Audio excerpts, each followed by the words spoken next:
Wakil Menteri Sekretaris Negara Juri Ardiantoro menegaskan insiden yang terjadi dalam proses penyiapan sumber daya manusia tidak akan menghambat program Koperasi Desa Merah Putih.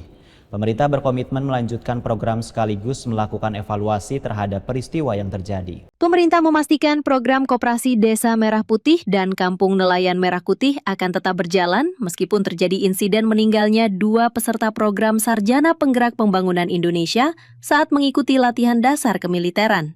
Pemerintah menegaskan penanganan insiden tersebut akan dilakukan secara terpisah dari keberlanjutan program strategis nasional yang tengah dijalankan. Pemerintah menegaskan bahwa program Koperasi Desa Merah Putih dan Kampung Nelayan Merah Putih akan tetap dilanjutkan meski terjadi insiden meninggalnya 2 peserta program Sarjana Penggerak Pembangunan Indonesia atau SPPI saat menjalani latihan dasar kemiliteran. Wakil Menteri Sekretaris Negara Juri Ardiantoro menyatakan bahwa peristiwa yang terjadi dalam proses penyiapan sumber daya manusia untuk program tersebut harus ditangani secara tersendiri dan tidak boleh mempengaruhi kelanjutan program yang telah ditetapkan pemerintah.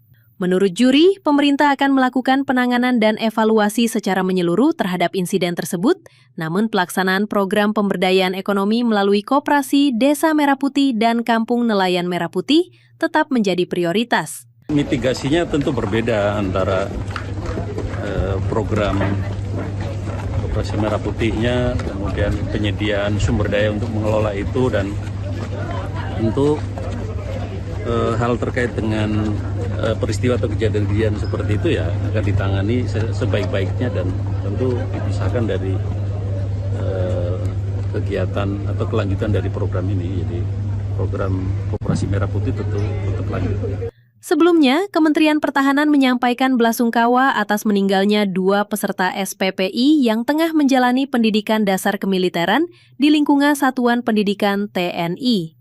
Salah satu peserta yang meninggal dunia adalah Anissa Muyasaroh yang mengikuti pendidikan di Satuan Pendidikan Dodik Jurindam 6 Mula Warman, Balikpapan. Berdasarkan keterangan Kementerian Pertahanan, Anissa mengalami gangguan kesehatan pada 18 Juni 2026 dan telah mendapatkan penanganan medis sebelum dirujuk ke rumah sakit.